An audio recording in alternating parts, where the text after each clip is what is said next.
Hey guys, how's it going? It's Daryl.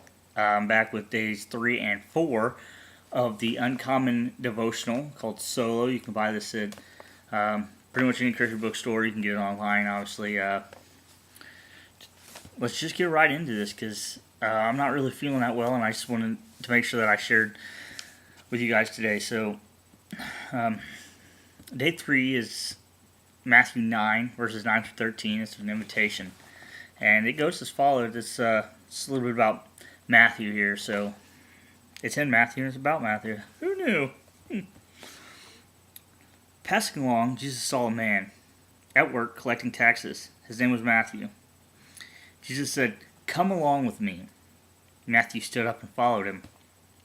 Later, when Jesus was eating supper at Matthew's house with his close followers, a lot of disreputable characters came and joined them. When the Pharisees saw him keeping this kind of company, they had a fit. The Pharisees having a fit because someone's not following their way. Sound familiar? And lit in Jesus' followers, what kind of example is this from your teacher, acting cozy with crooks and riffraff? Jesus overheard and shot back, "Who needs a doctor, the healthy or the sick? Go figure out what it is that the scripture really means. I am after mercy, not religion. I'm here to invite outsiders, not coddle the insiders." So obviously, what the writer is saying here is that Jesus saw the Pharisees who are taking these pot shots at the people who are left out, the people who do things wrong, who are just pretty much the derelicts of their society, the small, the lame, the blind, the beggars,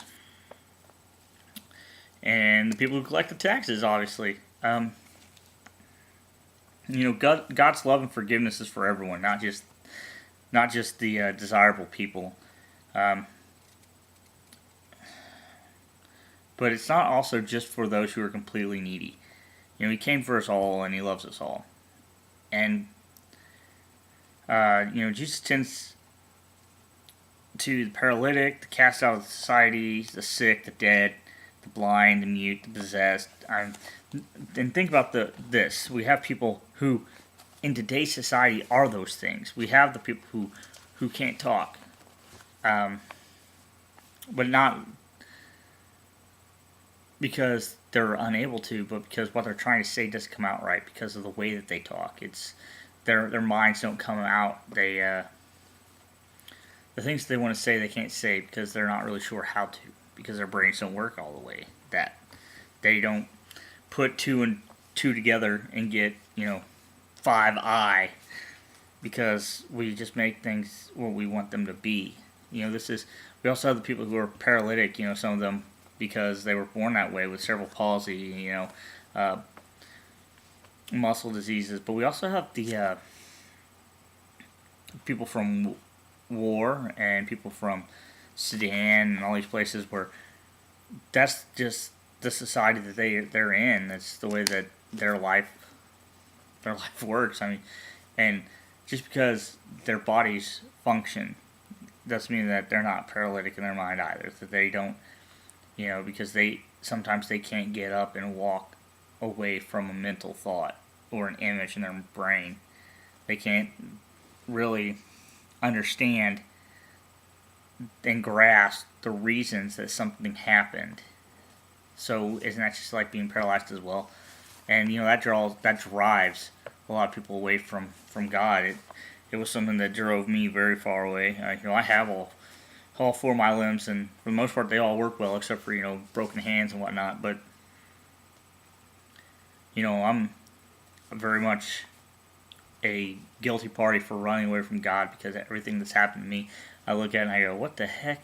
But look at me now. I live in this house. I have a beautiful son. I have a beautiful wife. I'm very lucky. I have people around me who have been there when I've checked out. So let's go to day 4. It is Matthew 9:18 through 26, and it says, "As he finished saying this, a local official appeared, bowed politely, and said, "My daughter has just now died. If you come and touch her, she will live." Jesus got up and went with him, his disciples following along. Just then a woman who had hemorrhaged for 12 years slipped from behind and lightly touched his robe. She was thinking to herself, "If I can just put a finger on his robe, I'll get well." The faith that this woman has. Think about that. If I can just touch him, if I can just be close enough to reach out and touch his robe, I will be fine. Jesus turned and caught her at it. Then he reassured her, "Courage, daughter. You took a risk of faith, and now you're well." The woman was well from then on. By now they had arrived at the house of the town official and pushed their way through the gossip looking for a story. And the neighbor bringing in casseroles. Jesus was abrupt. "Clear out! The girl isn't dead. She's sleeping." They told him he didn't know what he was talking about. But when Jesus had gotten rid of the crowd, he went in, took the girl's hand, and pulled her to her feet, alive. The news was soon out and traveled throughout the region. So this woman has the faith to come and find him and touch his robe. But then there was someone who came and said, "My daughter's dead." He had the faith to seek Jesus out. But all these people were waiting at his house say, "Oh no, you're wrong. You're wrong. You're wrong." Isn't that exactly what we do in today's society? We tell Jesus how wrong he is and everything that God told me I could have that. That's going to be something that you hear me say a lot through these, because I think that we take what we want. We get something in our minds, or people put things in our minds that we want or we need. Advertising. Sometimes it's your friend telling you you should get out of something. Sometimes it's your family saying, "We don't, that's not a good situation. You should get out of it."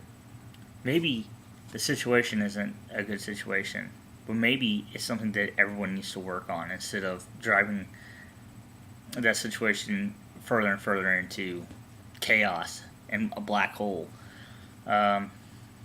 So I'm actually going to go ahead and read the next one because it's short. It's day 5. It's Matthew 11. It's 28 through 30. "Are you tired and worn out, burned out on religion? Come to me. Get away with me and you'll recover your life. I'll show you how to take a real rest. Walk with me and work with me. Watch how I do it.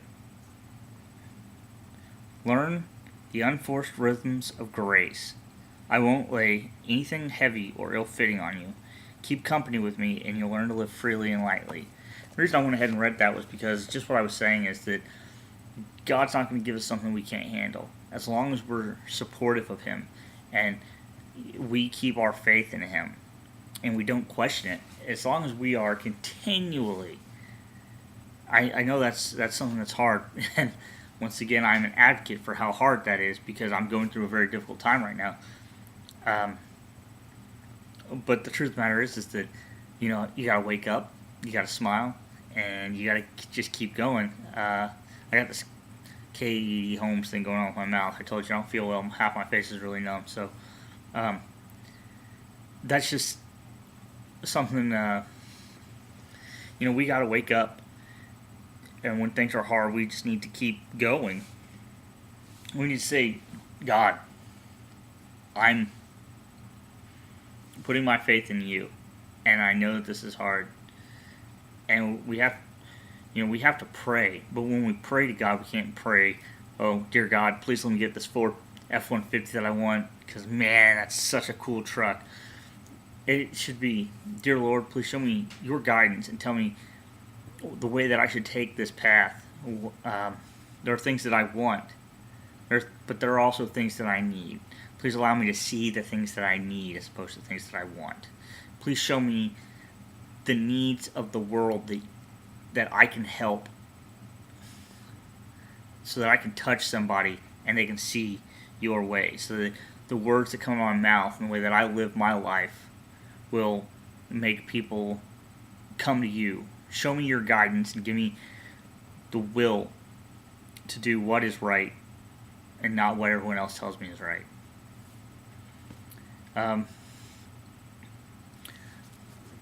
I don't just use this. beautiful devotional. I also have about 3 other Bibles, but the one that I carry with me the most of all is this New Literary Translation. It says "thirsty," and it's made out of recycled um, Coke cans.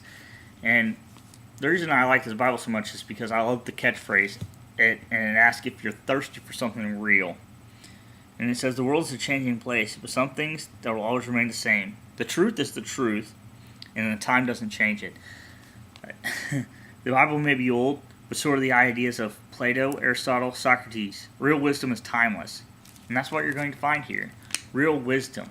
People will question religion.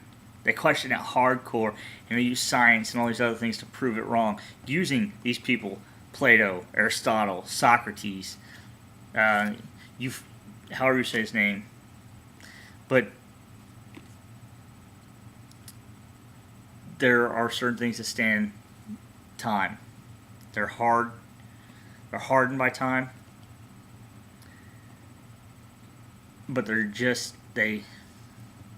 still there. I mean, sometimes things beat them down with new religions coming in. That's something that's happened to Christianity. Point of view changes, and different people get put into office that decide that their religious views are better, so they're going to get rid of other ones. We used to pray in school. We used to do the Pledge of Allegiance in school, and we had to stop doing the Pledge of Allegiance to our country because it had God in it. And we're a nation founded on God. Hold that thought. Hold that thought. Yes, a nation founded on God. We have the freedom of religion, not the freedom from religion. So, that's what I'm going to leave you guys with. It's the freedom of religion.